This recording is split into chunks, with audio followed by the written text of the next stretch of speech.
everybody, it's me, Steve Schnee, the CD Junkie. On this episode of CD Junkie, I'm going to be talking about a British band that arrived on the scene about 40 years ago, and after many, many years of not making an album, they made a fantastic comeback in 2020, and that is the Psychedelic Furs. Now, I usually like to start these episodes off by telling you how I got into the band, and that's basically because I would stay up late nights and watch those little music shows that would show maybe an hour's worth of music videos. This is before MTV, and I saw a couple videos by a band called the Psychedelic Furs. Now, the first video I saw was a song called India. It was very post-punk.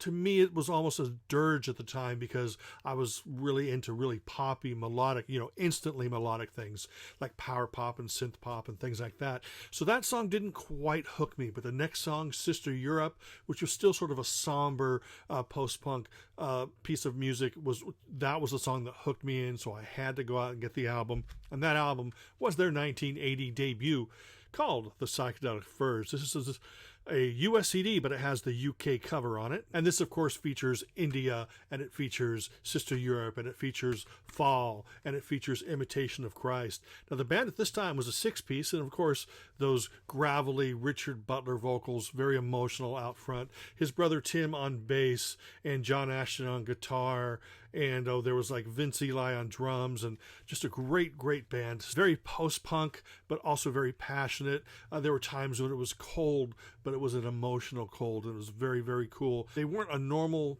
band like I would listen to at the time, but I'm always trying to listen to as much stuff as possible, and they got me hooked in 1980 on that debut album, produced by Steve Lillywhite, by the way.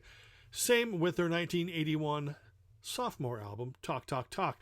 They took that great passionate post-punk sound and they added a lot more melody. If I was impressed by the first album, I was doubly impressed by this.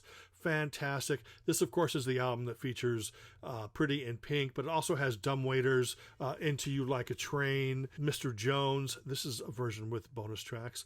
Fantastic album, lots of great material on this, much more immediate than the debut. Richard Butler still with those gravelly, passionate vocals. Absolutely fantastic album that was. The next year, they hooked up with Todd Rundgren, and he produced their Forever Now album. This is the CD version. This is the UK cover. The American cover is much more familiar to people over here, obviously.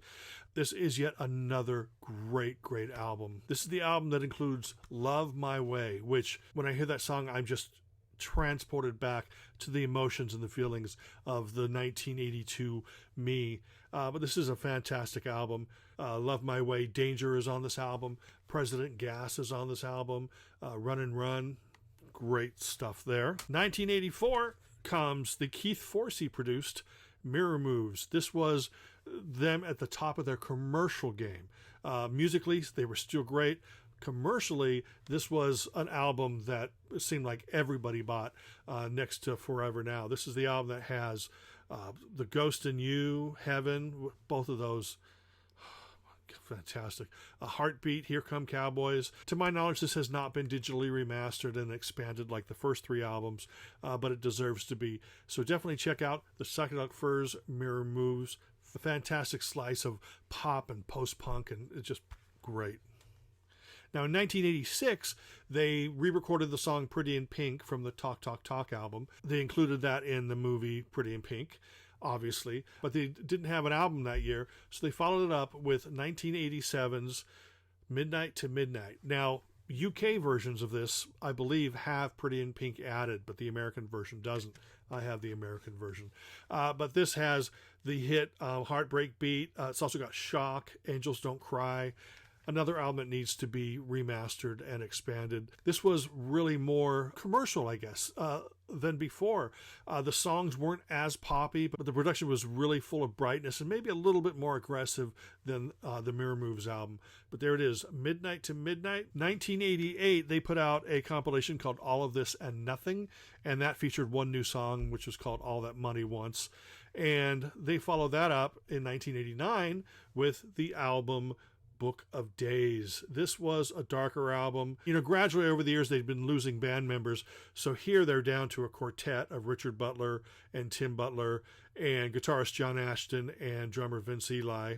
but this is really fantastic. It's darker. It's not as commercial. It seems like they were sort of taking a U-turn and saying, hey, let's go back to the more emotional post-punk type songwriting and sound. And so the album didn't fare as well commercially, but us Psychedelic Furs fans, we love this album. The singles off of this album is Should God Forget, House, Shine.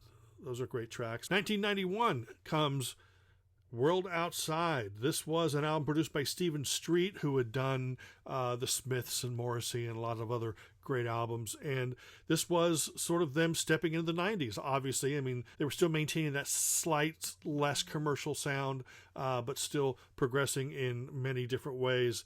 And this album has Until She Comes, Tearing Down, Valentine. But although they were still a great band artistically, commercially, everything declined, and then they split up after that album. Now, in 1994, out comes this collection called Here Came the Psychedelic Furs, which is like B-sides and rarities, extended mixes, things like that. It's not really a hits collection, but the one that you really want, I think, is Should God Forget, a retrospective.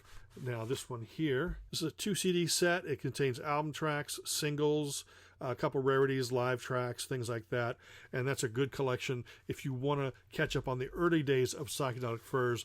But me being the completist kind of guy, I just love the albums, and I have the albums, and then I buy that as well. Now, brothers Richard and Tim Butler continued their musical collaboration in a new band called Love Spit Love. They brought in a gentleman by the name of Richard Fortis, and he was like the official third member of the band. This is really just taking the sound of the last two Psychedelic Furs albums, mixing it up, and making it more 90s and more rocking for the 90s, but still a lot of great songs. Richard Butler, that great passionate voice right up front. In 1997, Love Spit Love returned, but no more Tim Butler. So it was basically the creative force was Richard Butler and Richard Fortis. This is an album called Try Some, Eat One. And again, great 90s sounding album. Now, it seemed that they disappeared off the face of the earth after that, but in 2001, Richard Butler released his solo album. It's just self-titled, and that voice is back, full of power. In fact, more emotion in his voice on this album. He tries new things. You know, he does get into a little falsetto and higher voice, but it's just fantastic. It's more electronic. Richard Butler, lead singer of Psychedelic Furs and Love Spit Love, his one and only solo album to my knowledge, but it's very worth tracking down because he's just a very unique vocalist. And guess what? It took another, 14 years, but all of a sudden, the Psychedelic Furs are back in 2020 with Made of Rain. This is the perfect blend of the post-punk Psychedelic Furs and the poppier side, the commercial side of Psychedelic Furs. It doesn't lean in either direction. It's just right down the middle. Fantastic collection of songs. Richard sounds great. Tim Butler's back in the band, and Richard Fortis from Love Spit Love produced it. So this came out in 2020. It's called Made of Rain.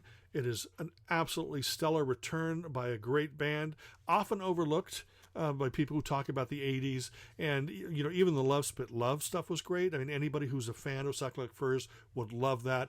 Anybody who's a fan of Psychedelic Furs and Love Spit Love is going to love his solo album. And, of course, we have Psychedelic Furs, always making great music, always inspiring the listener. Anyway, that is it. Thank you for sitting through my little Psychedelic Furs video here. I really appreciate you hanging around. Remember to like, comment, share, subscribe, and to ring that bell for future notifications. And until the next time, remember me, I'm Steve Schnee, the CD Junkie.